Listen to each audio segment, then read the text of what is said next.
गुरु गोविंद सिंह का पूरा परिवार इस राष्ट्र और समाज के लिए काम आ गया।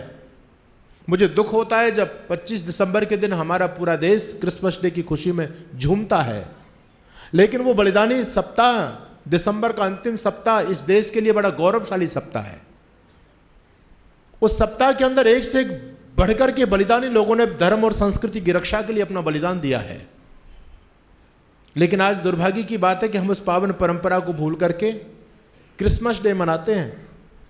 क्रिसमस डे मनाना हम लोगों को याद रह गया, लेकिन उस 25 दिसंबर के दिन एक महान सम्राट जो सनातन धर्म की रक्षा के लिए उन मुगलों से लोहा लेते लेते जो शहादत को प्राप्त हुआ, उस महाराजा सूरजमल का बलिदान दिवस हमको याद नहीं है। स्वामी श्रद्धानंद जी का बलिदान दिवस हमको याद नहीं है। कुछ आर्य समाज से जुड़े हुए लोग हैं, कुछ संघ से जुड़े हुए लोग हैं, वो लोग तो स्वामी श्रद्धानंद जी का बलिदान दिवस मनाते हैं, जानते हैं वो लोग, लेकिन देश का नौजवान पूरी तरह से भूल गया। और क्रिसमस डे सबको पता होती है। क्रिसमस डे आता है तो मुझे बड़ी हैरानी होती है कि सारे के सारे लोग जोकर बन करके घूमते हैं। शर्म नहीं आती ऐसे भी लोग जिन लोगों के कंधे पर इस धर्म की नैया है, जिन लोगों के कंधे पर इस धर्म का दायित्व है, संस्कृति का बोझ जिन लोगों के कंधे पर है, जिनको आप धर्मगुरु कहते हैं, वो भी उसी लिबास में रंग जाते हैं, लाल लाल टोपी, सफ़ेद सफ़ेद टोपी पहन करके जोकर बन करके घूमते हैं समाज में। हम क्या संदेश समाज को देना चाहते हैं? यानी जो लोग संस्कृति के रक्षक हैं वही हमारी संस्कृति को विध्वंस करने में लगे हुए हैं।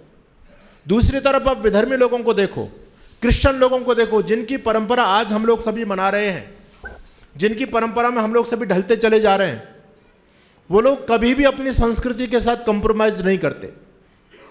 आपके पर्वों को कोई नहीं मनाता, वो सारे के सारे अपने पर्वों को मनाते हैं। मैंने देखा भी 25 दिसंबर के दिन मेरा भुवनेश्वर में कार्यक्रम था, उड़ीसा की राजधानी भुवनेश्वर, आप सभी जानते होंगे। और दूसरे दिन मुझे मध्य प्रदेश आना था, मेरी रात को फ्लाइट थी लगभग 9 बजे। एक संत मेरे साथ में और थे। जब हम फ्लाइट के अंदर गए तो आप सभी जानते हैं एयर होस्टेज होते हैं, वहाँ पर स्वागत करते हैं वो। तो उस दिन क्रिसमस डे था, 25 दिसंबर था। पूरा एयरपोर्ट को आप जाकर के देखें, पूरी फ्लाइट को देखें, और हर बच्चे, छोटे छोटे बच्चों के सिर पर भी वो लाल लाल टोपी रखी हुई है। जब फ्लाइट पर हम पहुँचे तो वहाँ एयर होस्टेज ने कहा हैप्पी क्रिसमस डे। हमने उनसे कहा कि हमारा हैप्पी क्रिसमस डे से क्या मतलब? अरे हम तो सनातनी लोग हैं, हम क्रिसमस को मानते ही नहीं। ईसा मसीह का उस दिन जन्म हुआ था। आप लोग मानते हैं हैप्पी क्रिसमस मतलब सेंटा क्लॉज यानी ईसा मसीह, और हम क्यों मनाते हैं उसको? कि उस दिन ईसा मसीह का जन्म हुआ था 25 दिसंबर को।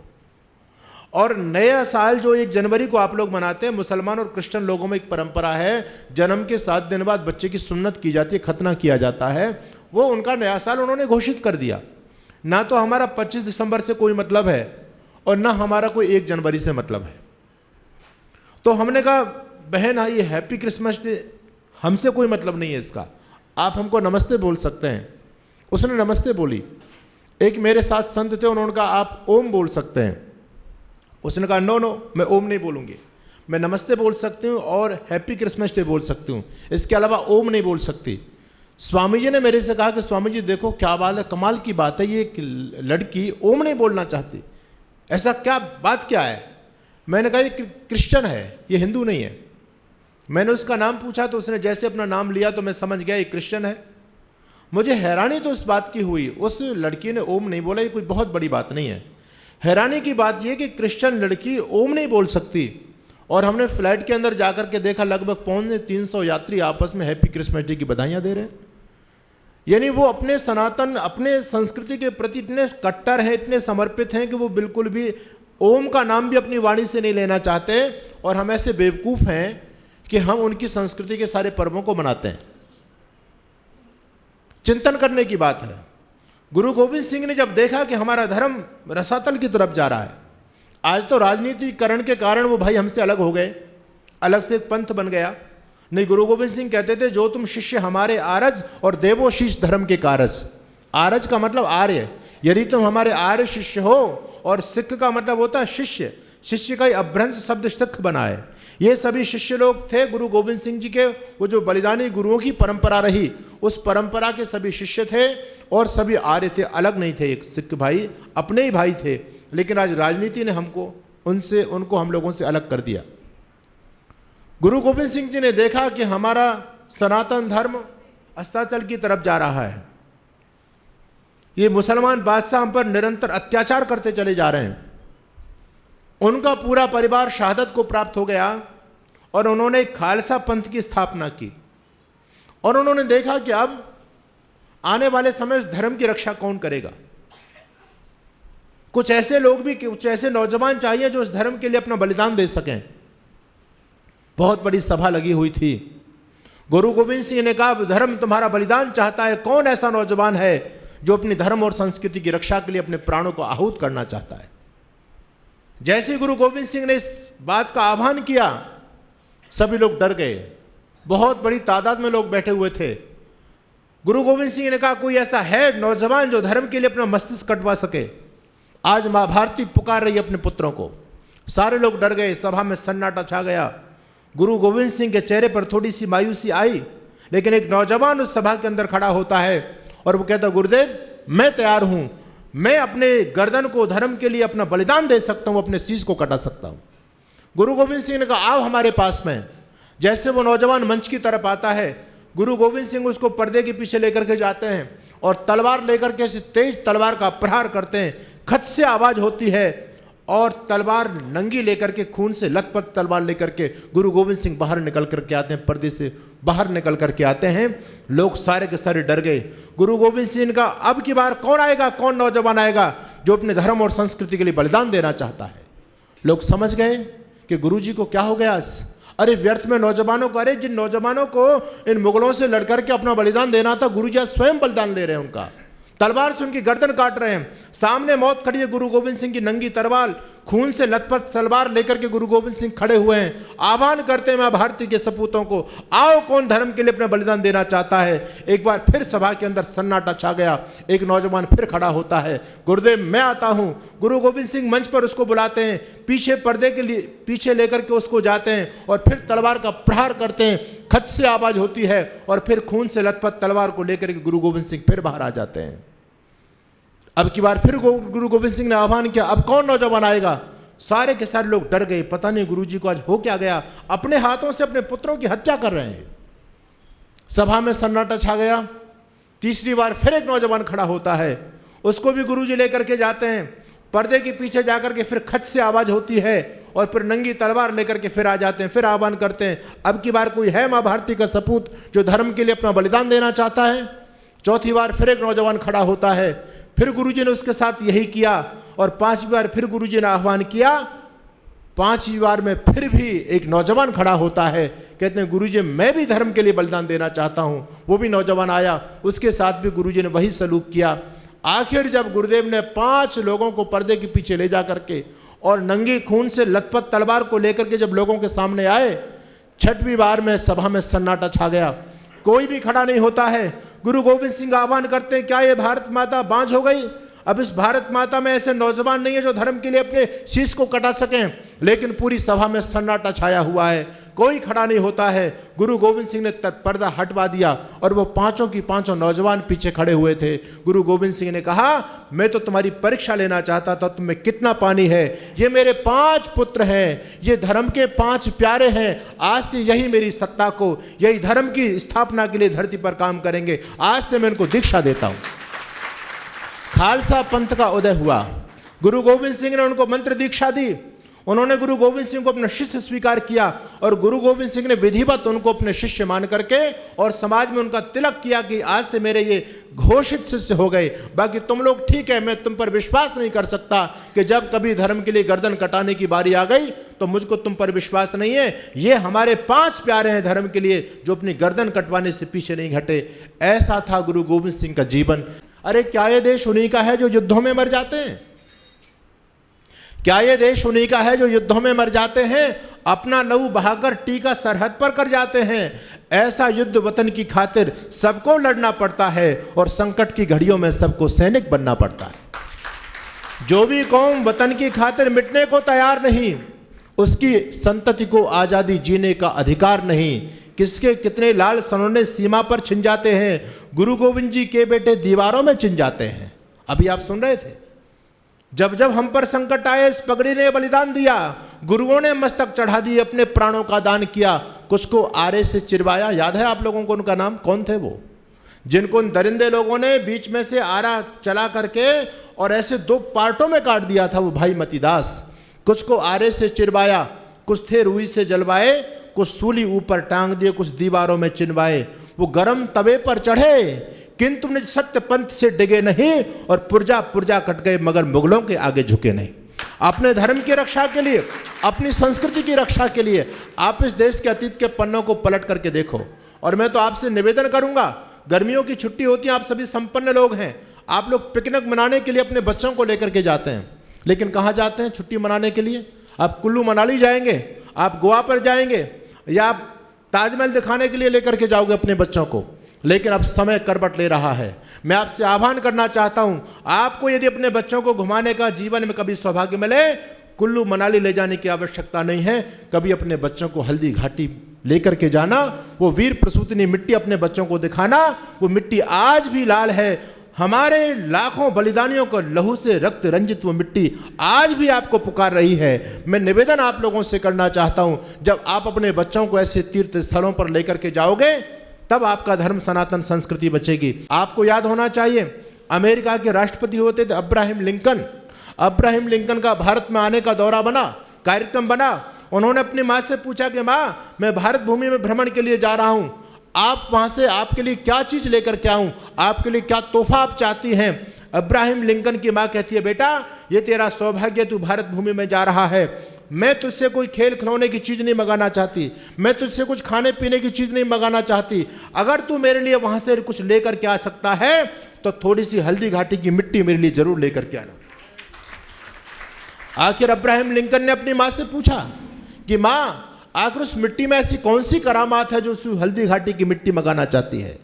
अब्राहम लिंकन की माँ कहती है, बेटा तुझे नहीं पता, तुझे नहीं पता उस मिट्टी में क्या विशेषता है। उसकी माँ कहती है, अरे पागल, उस मिट्टी में उन बलिदानियों के लहू की महक है, उस मिट्टी में उन बलिदानियों के लहू की महक है जिनके सिर कटने पर भी धड़ लड़ा करते थे। अतीत को पन्ने को पलट करके देखो, कितने वीर पुरुष इस धरती पर पैदा हुए, सर कटने के बावजूद भी दोनों हाथों में तलवार लेकर के और विधर्मियों से लड़ते रहते थे। और ऐसे चंडाल जैसे माँ काली का अवतार हो जाता है, कवियों ने चित्रण किया है, दोनों हाथों में तलवार लेकर के लोग कहते थे, हिंदू लोग अवतारों की बात करते हैं, लेकिन हमने अवतार नहीं देखे, लेकिन साक्षात चंडी का अवतार हमने इस रणभूमि के अंदर देखा है, दोनों हाथों में तलवार लेकर के, और जब विधर्मियों को काटा करते थे। अब्राहम लिंकन की माँ कहती है, अरे पागल, उस मिट्टी में उन बलिदानियों के लहू की महक है जिनके सर कटने पर भी धड़ लड़ा करते थे, और वैसे वीर पुरुष थे जो तलवार लेकर के तोपों से भिड़ा करते थे। उस मिट्टी में जाकर के देखो, अपने बच्चों को दिखाओ, ये कितनी क्या गजब की मिट्टी है, जिस मिट्टी की रक्षा के लिए राणा प्रताप ने आधे भारत की हुकूमत को ठोकर मार दी थी।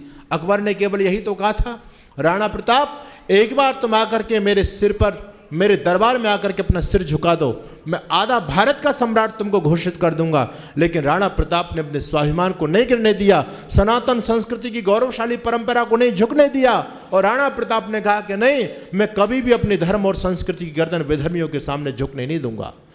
कभी आपको अवसर मिले, अपने बच्चों को सरहिंद की दीवार, वो मोटी मोटी दीवार दिखाना जहां पर गुरु गोविंद सिंह के छोटे छोटे बच्चों को दीवार में चिनवा दिया गया। आप कल्पना कीजिए, आपने अतीत पढ़ा होगा, उनका इतिहास पढ़ा होगा, एक बच्चा केवल 7 साल का है और एक बच्चा 9 साल का है। 7 साल और 9 साल की कोई ज़्यादा उम्र नहीं होती, लेकिन जब उस जल्लाद वजीर खान ने दोनों बच्चों को बंधक बना लिया, दोनों बड़े बच्चे गुरु गोविंद सिंह, अजीत सिंह और जुझार सिंह चमकौर के किले में शहादत को प्राप्त हो गए। अब छोटे छोटे बच्चों दोनों को बंधक बना लिया गया। उस वजीर खान ने, आप कभी सरहिंद के किले में जाइए पंजाब के अंदर, वहां पर एक ठंडा बुर्ज है, आज भी वो ठंडा कमरा बोला जाता है। दिसंबर की वो भयंकर शीत की रात्रि, जहां भयंकर सर्दी होती है और शीतलहर चलती है, उन छोटे छोटे बच्चों को नंगे बदन करके इन जल्लाद लोगों ने और उस कमरे के अंदर बंद कर दिया। पहले तो उनसे कहा कि तुम अपने धर्म को छोड़ोगे, मुसलमान बन जाओ, नहीं तो तुमको यातनाएं देंगे। उन बच्चों ने कहा, नहीं, बिल्कुल तुम चाहो जितनी यातना हमको दे लो, लेकिन हम कभी अपना धर्म परिवर्तन नहीं करेंगे। आखिर उन दोनों बच्चों को नंगे बदन करके उस कमरे के अंदर, कोई बोरियां नहीं, दरी नहीं बिछी हुई थी, कच्चा कमरा, और उन दोनों बच्चों को नंगे बदन करके जल्लाद लोगों ने दिसंबर की भयंकर ठंडी रात्रि में कमरे के अंदर बंद कर दिया। सुबह ताला खोला गया, वजीर खान ने पूछा, क्या विचार है जोरावर, धर्म परिवर्तन करोगे, मुसलमान बनोगे या मार दिया जाए तुमको? जोरावर कहता है, तुझको और भी कुछ यातना देनी हो तो दे सकता है वजीर खान, लेकिन हम गुरुपुत्र हैं, हम कभी भी अपने धर्म के साथ समझौता नहीं करते। अरे बिष्टा तो कुत्ते खाते हैं, सिंह कभी नहीं खाएंगे, और हमें बालक सिंह कभी इस्लाम नहीं अपनाएंगे। हम शेरों की संतान हैं, हम गुरु गोविंद सिंह के बच्चे हैं। हमने धर्म की घुट्टी बचपन से पी है, अपने लोरियों में पी है, हम अपने धर्म सनातन को नहीं छोड़ सकते। आखिर उस जल्लाद ने कहा कि तुम ऐसे मानने वाले नहीं हो। उसने आदेश जारी किया, इन दोनों काफिरों के बच्चों को जीवित दीवार के अंदर चुनवा दिया जाए। मिस्त्रियों को बुलाया गया, गारा बनाया गया, ईंटें मंगाई गई और दोनों भाइयों को खड़ा कर दिया गया। दीवार चिंती चली आ रही है, दीवार चिंती चली आ गई, दीवार यहां तक पहुंची। वजीर खान ने मिस्त्रियों को रोका और कहा कि शायद अब मौत इनके सामने खड़ी है, अब मौत को देख करके घबरा जाएंगे, समझौता कर लेंगे, धर्म को छोड़ करके मुसलमान बन जाएंगे। आखिर उन्होंने मिस्त्री को रुकवाया और कहा, जोरावर क्या बात है, बोलो, दीवार को आगे बढ़ाया जाए या धर्म स्वीकार करते हो, इस्लाम को स्वीकार करते हो? जब ये बात, अब आप देखिएगा, छोटे छोटे मासूम बच्चे हैं, मौत बिल्कुल सामने है और उनको एक प्रलोभन दिया जा रहा है कि यदि तुम आज अपने धर्म परिवर्तन कर लोगे तो तुमको जीवन की रक्षा तुम्हारी हो सकती है, तुम्हारा राज्य भी हम तुमको वापस कर देंगे। लेकिन वो छोटे छोटे बच्चे कहते हैं, जोरावर जोर से बोला, फतेह सिंह जोर से बोला, रखो ईंटें भरो गारे, चुनो दीवार हत्यारे। तू बार बार हमको धमकी देता, दीवार को आगे बढ़ाऊंगा, दीवार को आगे बढ़ाऊंगा। अरे तुझको रोका किसने है? जल्दी से इस दीवार को क्यों नहीं चुनवा देता? हम जल्दी से जल्दी अपने धर्म पर बलिदान होना चाहते हैं। जोरावर जोर से बोला, फतेह सिंह जोर से बोला, रखो ईंटें भरो गारे, चुनो दीवार हत्यारे। निकलती श्वास बोलेगी, यही दीवार बोलेगी, हमारे देश की जय हो, हमारे धर्म की जय।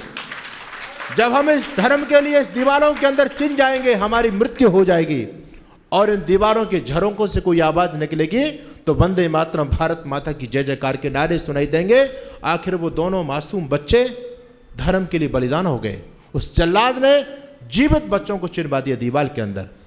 मेरी माताओं बहनों, आगे जब वो बच्चे उस दीवार के अंदर चिनवा दिए गए, काफी देर के बाद भी उस दीवार को तोड़ा गया। उन बच्चों का मृत शरीर उस दीवार से बाहर निकाला गया। दोनों बच्चों के शव पड़े हुए हैं सामने। अपने छोटे छोटे मासूम बच्चों का बलिदान देकर के माता गुजरी देवी भी शहादत को प्राप्त हो गई। उस दुख को सहन नहीं कर पाई माता गुजरी देवी। दादी की भी डेड बॉडी पड़ी हुई है और उसके पोते भी, दोनों छोटे छोटे बच्चे धर्म के बलिदान होकर के 3 शव जमीन में पड़े हुए हैं। लोगों ने विचार बनाया कि अब हम इनका अंतिम क्रियाकलाप करना चाहिए, संस्कार करना चाहिए। लेकिन वो इतने धूर्त व्यक्ति था वजीर खान, जिसके अभी पंडित जी चर्चा आपके बीच में कर रहे थे। उस व्यक्ति ने कहा, खबरदार, मेरे राज्य में इन काफिरों को अंतिम संस्कार करने की भी जगह नहीं मिल सकती। लोगों ने कहा, वजीर खान कैसी बात करता है? दीवान टोडरमल वजीर खान के दीवान थे, दीवान। आखिर दीवान टोडरमल का स्वाभिमान जागा। उसने कहा, ठीक है, हमने बहुत दिन तेरी गुलामी कर ली, लेकिन इतना अपमान हम सहन नहीं कर सकते। हमारे गुरु पुत्रों ने धर्म के लिए बलिदान दिया है और तू इतना जाहिल हो गया कि उन दोनों छोटे से मासूम बच्चों के अंतिम क्रियाकलाप भी नहीं करने देता। वजीर खान कहता है, दीवान टोडरमल, यदि तेरे मन में ज्यादा सहानुभूति पैदा है तो भाई मैं हिंदू रीति रिवाज से तो उनका अंतिम क्रियाकलाप नहीं होने दूंगा। अगर तू इनका अंतिम क्रियाकलाप करना चाहता है तो मेरे राज्य के अंदर इनको दफनाने की जगह तो मिल सकती है, जलाने की जगह नहीं मिल सकती। दीवान टोडरमल ने कहा, अरे बेवकूफ, अरे जिन बच्चों ने जीते जी अपना धर्म नहीं छोड़ा, क्या मरने के बाद उनका धर्म हम छुड़वा देंगे उनसे? ये कितना बड़ा पाप हमारे सामने होगा। आखिर दीवान टोडरमल कहता है, बोल तू क्या चाहता है, जमीन देता है या नहीं देता? आखिर उस पर प्रेशर बनाया गया और वो धूर्त एक बात को लेकर के तैयार हुआ। उसने कहा, मैं अपने राज्य की जमीन बेचूंगा। यदि तुम्हारे मन में देशभक्ति है, तुम इनके लिए मरे जाते हो, तो तुम में दम है तो तुम जमीन खरीदो। जमीन का रेट क्या होगा? कहता है कि जितनी जमीन पर तुम सोने के सिक्के बिछा दोगे उतनी जमीन तुम्हारी।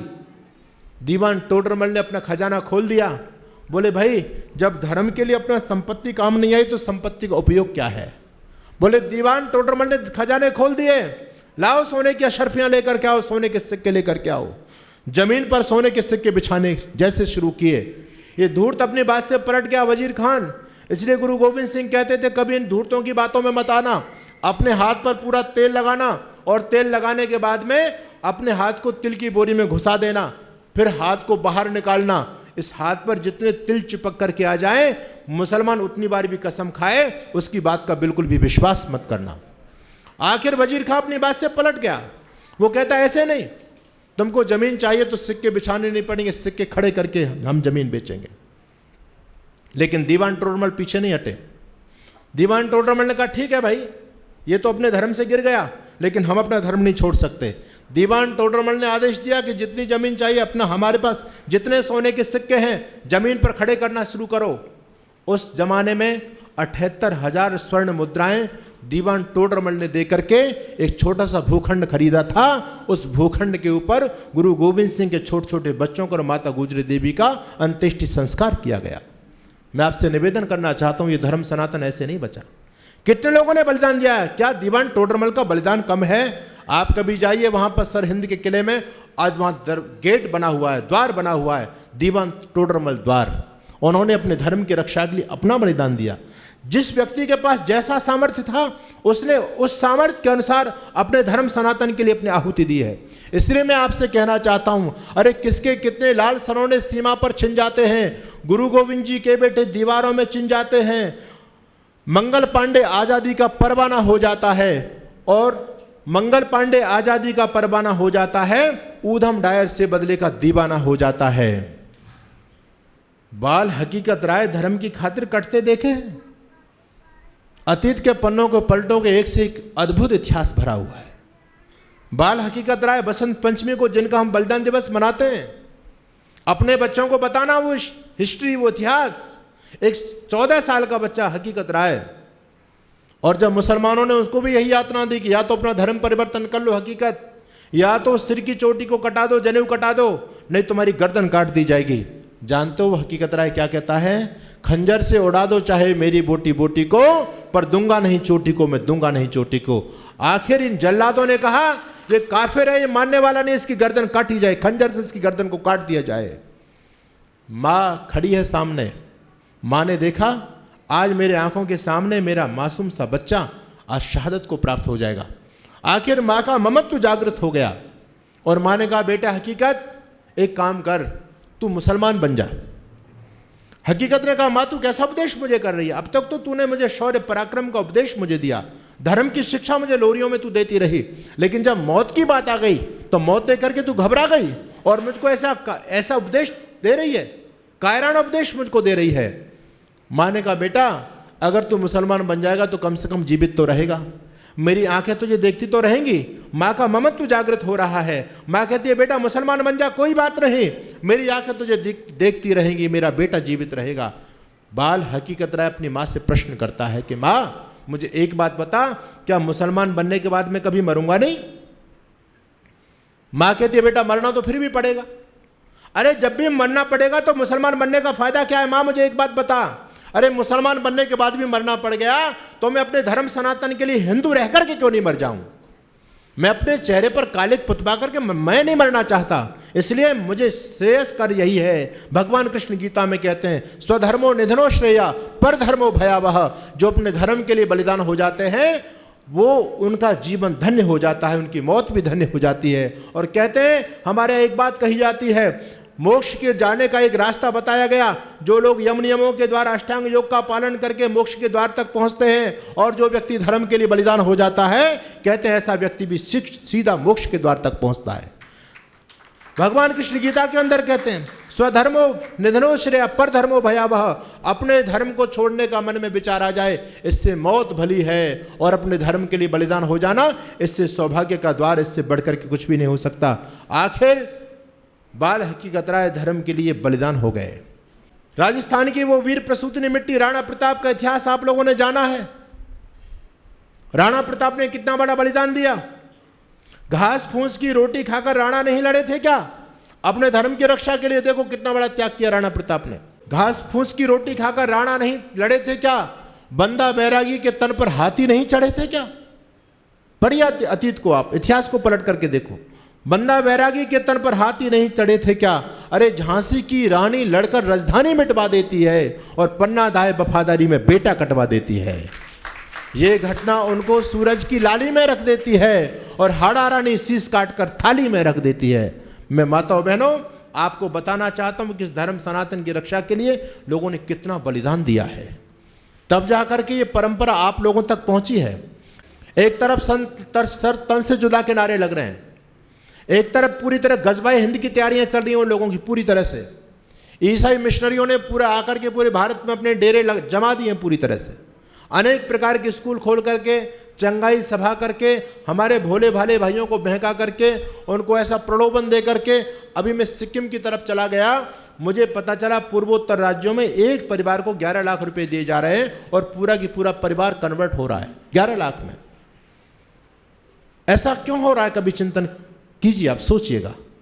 एक समय वो भी था जब गुरु गोविंद सिंह के छोटे छोटे बच्चों ने, बाल हकीकत राय ने धर्म के लिए अपनी गर्दन कटा दी, लेकिन कभी भी विधर्मियों से समझौता नहीं किया। और आजकल के हमारे बच्चे, आजकल के बच्चे एक बोरी चावल में धर्म परिवर्तन कर रहे हैं। और यहां तक स्थिति गिर चुकी है, आजकल के नौजवान हमसे कहते हैं स्वामी जी क्यों परेशान होते हो? अरे मुसलमानों का भी शासन देश में आ गया, ईसाई लोगों का शासन आ गया, वो भी हमको एक ऑप्शन तो देंगे ही। वो भी कहेंगे या तो मुसलमान बनकर के जियो, नहीं तो तुम्हारी गर्दन काट दी जाएगी। हम ऐसे बेवकूफ़ नहीं है जो अपनी गर्दन फ्री फंड में कटाएं। हम तो मुसलमान बन जाएंगे, आराम से जिएंगे, हम क्रिश्चियन बनकर के जीवन जी लेंगे। इतनी मानसिकता, विकृत मानसिकता लोगों के जीवन में आ चुकी है। ये सब क्यों हुआ? इसका एक ही मतलब है कि हम लोगों ने अपने बच्चों को वो संस्कृति की शिक्षा देनी बंद कर दी। अपने बच्चों को जड़ों से हमने हटा दिया। आजकल के आप अपने बच्चों को देखो, मैं कहना चाहता हूं कि आपके बच्चों को गीता के 4 श्लोक याद हैं? नहीं होंगे, हमको बिल्कुल भी याद। क्या हमको 10 क्रांतिकारियों के नाम याद हैं? बिल्कुल भी नहीं होंगे। आप सोचिए, आप बचेंगे कैसे? दूसरी तरफ उन लोगों को देखो, उनका समर्पण देखो अपने धर्म के लिए, अपनी संस्कृति के प्रति। मैं आप लोगों से निवेदन करना चाहता हूं, जितने भी लोग यहां पर आए हैं, हम लोग स्वयं कार्यक्रमों में आते हैं, अपने बच्चों को कभी लेकर के नहीं आते। दूसरी तरफ उन लोगों को देखो आप। एक मेरे मित्र हैं प्रोफेसर साहब, वो मेरे से कह रहे थे स्वामी जी मैं आपको क्या बताऊं, मेरे जीवन में ऐसी घटना घटित हुई। एक मुसलमान महिला मेरे पास में आई, कहती है शास्त्री जी मैं अपने बच्चों को ट्यूशन आपसे पढ़वाना चाहती हूं, संस्कृत। शास्त्री जी का ठीक है पढ़ा देंगे। बोले समय क्या है? बोले 4 से 5 बजे तक का 1 घंटा मेरे पास समय है बस, और तो समय मेरा सारा भरा हुआ है। वो कहती है फीस कितनी लेंगे? शास्त्री जी ने अपनी फीस बताई। उस महिला ने कहा ठीक है शास्त्री जी ये समय मेरे बच्चों के लिए आप निर्धारित कीजिए, आपको पूरा पैसा देंगे हम। एडवांस पैसा दे करके गई। उसके बच्चों ने आना शुरू कर दिया, लेकिन किसी दिन बच्चे समय पर आते हैं, किसी दिन 15 मिनट लेट, किसी दिन 20 मिनट लेट आते हैं। शास्त्री जी ने 8-10 दिन तक ये सारा सिलसिला देखा और उसके बाद शास्त्री जी ने उस मुस्लिम महिला के पास में फ़ोन किया और कहा बहन जी आपको पता है आपके बच्चे लेट आते हैं? कहती है हाँ शास्त्री जी पता है। शास्त्री जी कहते हैं कमाल की बात है, आपको पता है फिर भी आप समय पर बच्चे नहीं भेजते। वो मुसलमान महिला कहती है कि शास्त्री जी मेरे सामने समस्या ये थी कि आपके पास दूसरा कोई समय नहीं था, लेकिन मेरे बच्चे थोड़े लेट हो जाएंगे और आगे भी लेट ही आया करेंगे, किस दिन समय पर भी आ सकते हैं, लेट भी आ सकते हैं। आप चिंता ना कीजिए, पैसा आपको पूरा देंगे हम, फीस आपकी पूरी मिलेगी, चाहे मेरे बच्चे 10 मिनट के लिए आप 10 मिनट पढ़ाइए उनको। शास्त्री जी ने कहा जरा मुझे ये तो बताओ कि ऐसा कौन सा अर्जेंट काम आता है आपके बच्चों पर कि आप फीस भी पूरी देने के लिए तैयार हैं और बच्चों को समय पर भेज नहीं सकती। वो मुसलमान महिला कहती है शास्त्री जी मैं क्या करूं, मेरे बच्चे 3 से लेकर के 4 बजे तक मदरसे जाते हैं, वहाँ मुल्ला जी उनको तालीम की शिक्षा देते हैं, वो शिक्षा हमारे लिए बहुत ज़्यादा ज़रूरी है। अब हमारे मुल्ला जी कभी तो क्लास समय पर छोड़ देते हैं, कभी 10 मिनट लेट करते हैं, कभी 25 मिनट लेट कर देते हैं। मेरे बच्चे वहाँ से सीधे क्लास छूटते ही आपके पास सीधे आते हैं। अब हम मुल्ला जी को नहीं रोक सकते शास्त्री जी, वो शिक्षा हमारे लिए ज़रूरी है, इसलिए जितनी देर के लिए मेरे बच्चे आपके पास में आए आप उतनी देर मेरे बच्चों को ट्यूशन दीजिए, आपको फीस पूरी मिलेगी। आप उनका समर्पण देखिए, क्या हम अपने बच्चों के अंदर ये भाव भर रहे हैं? हमारा जब कार्यक्रम होता है हम खुद हाथ हिलाते चले जाते हैं, हम समझते हैं बच्चों का तो उसमें काम ही क्या है। अरे ये भगत सिंह ऐसे नहीं बने, उनके जीवनी को पढ़ करके देखो कि वो जो उनकी बलिदानी परंपरा 3 पीढ़ियों से वो देश के लिए शहादत को प्राप्त हो रहे हैं, 3 पीढ़ियों से देशभक्ति के काम में लगे हुए हैं। भगत सिंह का पूरा दादाजी, चाचा जी, पिताजी और खुद भगत सिंह, तब जाकर के भगत सिंह बनते हैं। गुरु गोविंद सिंह के बच्चे ऐसे इतने धर्म के लिए मर नहीं मिटे, इतने बड़ा उन्होंने जो धर्म के लिए त्याग किया, उसका कारण बचपन से उनको जड़ों से जोड़ा गया, बचपन से धर्म की घुट्टी उनको पिलाई गई। हकीकत रहा, किसी को भी आप देख लो, ऐसे बात बनने वाले नहीं है महानुभावों। अगर आप अपने धर्म सनातन संस्कृति को बचाना चाहते हैं, मैं आपसे यही निवेदन करूंगा कि आज काम करने की आवश्यकता अपने बच्चों पर, वो कट्टरता आप अपने बच्चों के अंदर भरिए। आने वाले समय में यदि आपने अपने बच्चों को आर्य समाज से नहीं जोड़ा, मैं खुले मन से इस बात को कहता हूं, आने वाला समय और भयानक होने वाला है। दो प्रकार का युद्ध चल रहा है धरती पर, एक तो शस्त्रों का युद्ध और एक शास्त्रों का युद्ध है। वर्तमान समय में शास्त्रों का युद्ध ज्यादा चल रहा है। शास्त्र का मतलब विचारधारा का युद्ध। वर्तमान समय में विचारधारा का युद्ध चल रहा है। हर व्यक्ति अपनी विचारधारा को दूसरे पर थोपना चाहता है। हम में और मुसलमानों में झगड़ा किस बात का? विचारधारा का तो झगड़ा है। मुसलमान अपनी विचारधारा हम पर थोपना चाहते हैं, हम उनकी विचारधारा को स्वीकार नहीं करते। क्रिश्चियन भी यही चाहते हैं कि लोग हमारी विचारधारा को मानने लग जाएं। धरती पर विचारधारा की लड़ाई है, और जो हमारे बच्चों को जो विचारधारा मिली हुई है आज, जो हम जिसको सनातन परंपरा कहते हैं, इस विचारधारा में कुछ दम नहीं है। पौराणिक विचारधारा में कुछ भी दम नहीं है। इस विचारधारा को मानने वाला बच्चा कभी भी विधर्मियों के दो प्रश्नों का जवाब नहीं दे सकता। उन लोगों को सब कुछ पता है, उन्होंने शास्त्रों में पूरी तरह से अच्छी तरह से मिलावट कर दी, और मिलावट के अंशों को लेकर के अपने बच्चों से प्रश्न पूछते हैं। वो आपके बच्चों से, आपके बच्चों पर कोई जवाब नहीं बनता, फिर आपके बच्चे क्या करेंगे? आपके बच्चों को उनके सामने मौन होना पड़ेगा। अपने धर्म की विशेषता आपके बच्चों को बताएंगे, देखो तुम्हारे धर्म में ऐसा है, हमारे धर्म में ऐसा है, बोलो हमारा धर्म अच्छा है या नहीं। आपके बच्चों को विवश होकर के कहना पड़ेगा, हाँ तुम्हारा धर्म ही अच्छा है। तो हमारा धर्म अच्छा है तो हमारे धर्म को स्वीकार करो। इसलिए आने वाले समय में या तो आपके बच्चे नास्तिक बनेंगे या विधर्मी बनेंगे, पक्की बात है। इस भ्रम में मत रहना कि आप आर्य समाजी हो। मैं बहुत कड़वी बात कहता हूं, इसलिए मेरी बात लोगों को हजम नहीं होती। यह मत समझना कि आप आर्य समाजी बन गए तो आपके बच्चे भी आर्य समाजी बन जाएंगे। नहीं, आर्य समाजी आपको अपने बच्चों को बनाना पड़ेगा। दुर्भाग्य की बात है ये, केवल हम नाम के आर्य समाजी बने, हमने अपने बच्चों को उस रास्ते पर क्यों नहीं चलाया? चलाने पड़ेंगे आपको बच्चे। इसलिए मैं आपसे निवेदन करना चाहता हूं, आप अपने बच्चों को बड़ा बनाना चाहते हो या बढ़िया बनाना चाहते हो? बोलो क्या बनाना चाहते हो? है जी, झूठ बोलते हैं आप लोग। यदि आप अपने बच्चों को बढ़िया बनाना चाहते हो तो अपने बच्चों को यहाँ जरूर लेकर के आते हैं। बच्चे बढ़िया कहाँ बनेंगे? मोबाइल चलाने से बढ़िया बनेंगे क्या? टीवी देखने से बढ़िया बनेंगे क्या? मोबाइल पर गेम खेलने से बढ़िया बनेंगे क्या? अरे बच्चे बढ़िया बनेंगे सत्संग में लाने से। आप अपने बच्चों को धर्म से जोड़ेंगे तो बच्चे बढ़िया बनेंगे। लेकिन आप सभी अपने बच्चों को बड़ा बनाना चाहते हैं, बस ये समझते हैं ये तो काम बेकार का है, समय खराब होगा बच्चों का। बच्चे पेपर की तैयारी करेंगे, कंपटीशन की तैयारी कर रहा है। अरे 2 दिन यदि कंपटीशन की तैयारी वो ना करे, 2 घंटा पढ़ाई ना करे, तो ऐसा नहीं है कि वो कंपटीशन से बाहर चला जाएगा। ये भी शिक्षा बहुत जरूरी है, नहीं तो आप अपने बच्चों को बड़े बनाते रह जाओगे जैसे उन्होंने बना लिया महाशय जी ने। इसलिए मैं आपसे बहुत विनम्र निवेदन कर रहा हूं, आज समाज का माहौल बहुत गंदा हो रहा है। इस माहौल से बचने के लिए अभी तो आप अपने बच्चों को संभालो भाई। धर्म और संस्कृति की रक्षा तो दूर की बात है, पहले अपने बच्चों की रक्षा कर लो आप लोग। और इस रक्षा करने का एक ही तरीका है कि आप अपने बच्चों के लिए समय निकालिए, अपने बच्चों को अपने साथ लेकर के बैठिए, अपने बच्चों को धर्म की शिक्षा दीजिए, महापुरुषों के जीवन से जोड़िए। और यदि आपके पास में ज़्यादा कुछ मैटर नहीं है तो भाई ये 5 दिन 4 दिन तो आपके यहाँ कार्यक्रम चलेगा ही। इस कार्यक्रम में तो अपने बच्चों को लेकर आ सकते हो, नहीं लेकर के आ सकते हो। अब तो बच्चों की मैं समझता हूँ परीक्षा भी हो गई होंगी, बच्चे फ्री हैं आपके सारे के सारे, लेकिन फिर भी बच्चों को यहाँ लाना हम महफूज नहीं समझते, उचित नहीं समझते। ये हम लोग बहुत बड़ी कमी कर रहे हैं। उन लोगों का समर्पण देखो, क्या अद्भुत उन लोगों का समर्पण है। मैं तो उनके बीच में जाता हूँ, हमारे बच्चों की कोई भी तैयारी नहीं, कैसी भी तैयारी नहीं है। उनका छोटा छोटा बच्चा, मदरसे में पढ़ने वाले बच्चों को देखो क्या धर्म की उनके पास में शिक्षा होती है। तो आने वाला समय और भयानक होगा, पक्की बात है। जिस धर्म की रक्षा के लिए हमारी पूरी गुरु परंपरा ने अपना बलिदान दिया, हमारे महापुरुषों ने बलिदान दिया, और वो धर्म की परंपरा, वो सनातन धर्म की परंपरा यदि हमारे सामने लुप्त हो रही है तो ये पाप हमारे सिर पर लगेगा, पक्की बात है। इसलिए हमको इस परंपरा को अपने सामने, अपने होते सोते अपनी आंखों के सामने लुप्त नहीं होने देना है। इसके लिए हर संभव प्रयास हमको करना है। और प्रयास कैसे होगा? अपने बच्चों को उस परंपरा से जोड़ो। जो परंपरा आपको मिल गई, आप बड़े सौभाग्यशाली हैं। ये ऋषि दयानंद का मार्ग आपको मिल गया। दुनिया में एक ही रास्ता है, सब जगह अंधकार है, भयानक अंधकार है। एक ही प्रकाश का रास्ता आर्य समाज। दुनिया की हर समस्याओं का समाधान केवल एक आर्य समाज। दुनिया का हर चैलेंज का उत्तर केवल आर्य समाज। और इस आर्य समाज के झंडे के नीचे आ गए तो अपने धर्म, संस्कृति और राष्ट्र को आप बचा सकते हो, नहीं बच नहीं पाओगे। महान हिंदू नेता पंडित मदन मोहन मालवीय जब दुनिया से जा रहे थे, आप समझते हैं आर्य समाजी नहीं थे, लेकिन काशी हिंदू विश्वविद्यालय की स्थापना की, बहुत बड़े हिंदू समाज के लीडर थे, नेता थे। पंडित जी का अंतिम समय है, लोग चारों तरफ खड़े हुए हैं, लोगों की आंखों में आंसू है, पंडित जी को विदाई दे रहे हैं लोग। लोगों ने कहा पंडित जी महाराज आप तो हमको छोड़ करके चले जाओगे, लेकिन ये बताओ आपके जाने के बाद हमारे धर्म सनातन की रक्षा कौन करेगा? सनातन धर्म कैसे बचेगा? पंडित जी कहते हैं चिंता करने की आवश्यकता नहीं है।